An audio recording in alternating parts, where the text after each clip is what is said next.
Qozonni qarasa ovqat yo'q, dasturxonni qarasa ovqat yo'q. Kelib xotinni uyg'otayotganmish, ming xijolatchilik bilan.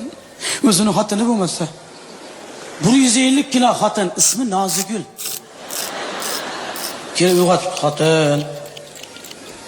Xotin.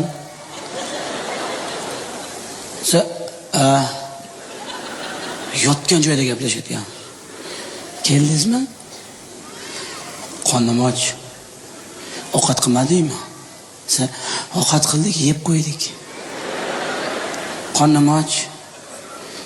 Bo'pti, endi ertalab yersiz. To'yga borib to'yib kelmadingizmi? To'yga ovqat yegan borganim yo'q. Sizlarni boqaman deb borganman. Tur, qornim och.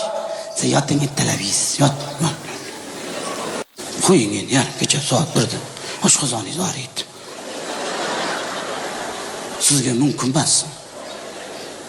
Sizga mumkinmi, onasi?